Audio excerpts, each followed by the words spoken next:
billion worth of goods and services to that biggest market, that is the United States.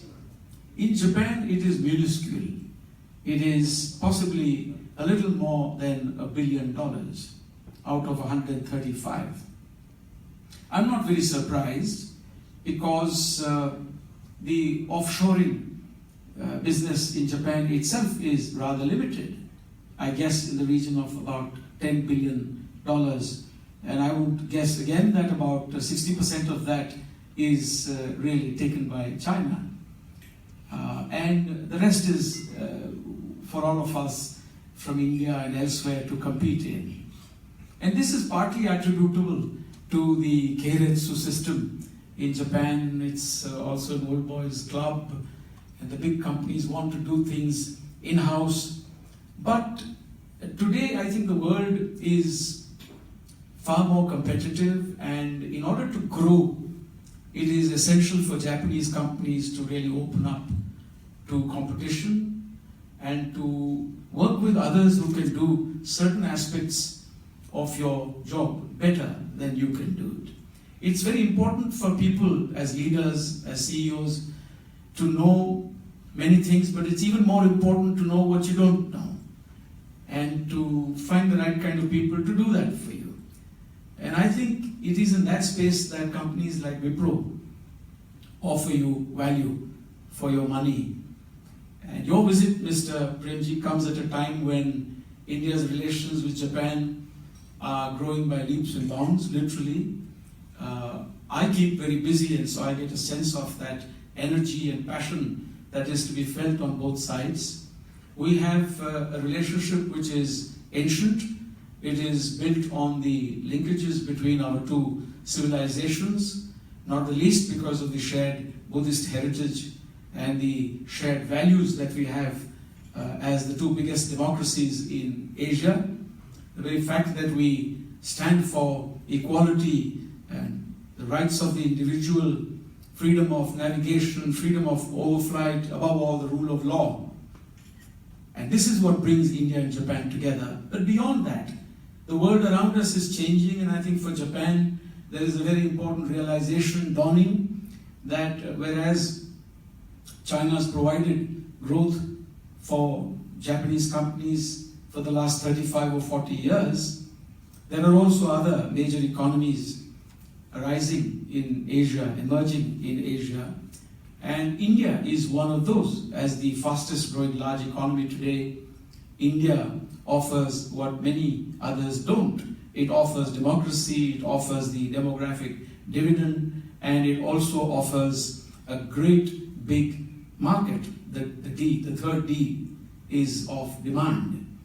And it is for that and many other reasons that Japan is looking closely at India as the next big destination, as the next big alternative, and a scalable alternative at that, for many sectors that could help Japan power its own growth into the future. For India is now a hub for not just IT services and products, but also fast emerging as a manufacturing hub.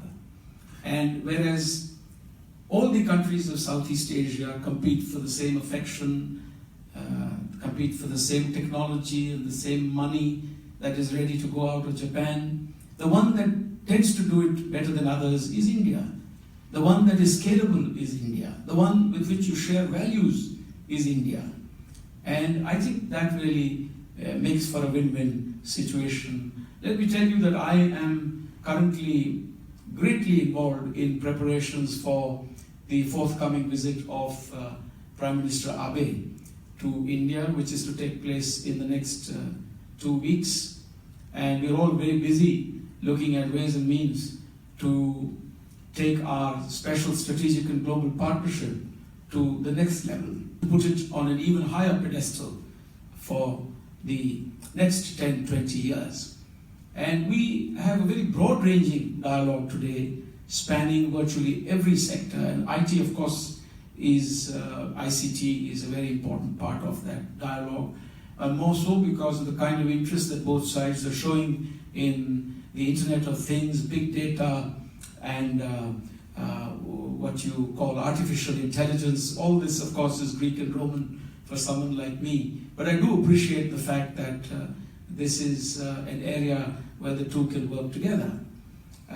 As we speak, we are preparing for a visit that is going to unfold in all its dimensions. We will be working together to progress large-scale infrastructure projects such as the Shinkansen. I hope you all know that Japan is by far the biggest investor today in India. If we discount the fact, as I was telling Mr. Premji, discount the fact that Singapore and Mauritius are platforms for multi-source investments into India.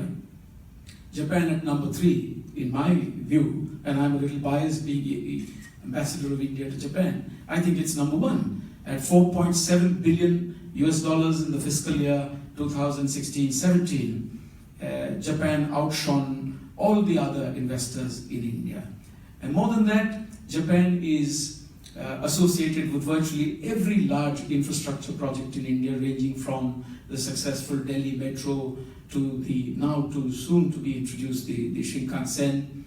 And my Prime Minister has said on more than one occasion that no country has contributed more to India's modernization and economic development than has Japan. And no country is likely to contribute more to meeting the aspirations of the Indian people in times to come than will Japan.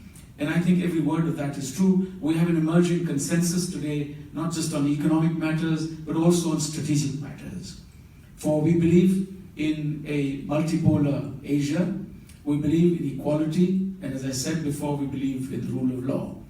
And therefore, this is really the right time for us to come together to make use of this great opportunity that we have of Mr. Azim Premji's presence here, the kind of guidance that he can give you, having seen it in not just India, but all over the world. And I look forward to working with all of you, particularly with WIPRO, to take this relationship forward. I really should stop here, for I had planned to make a speech, but as I think Winston Churchill had once said, that he was going to make a long speech simply because he had no time to prepare a shorter one. Thank you very much.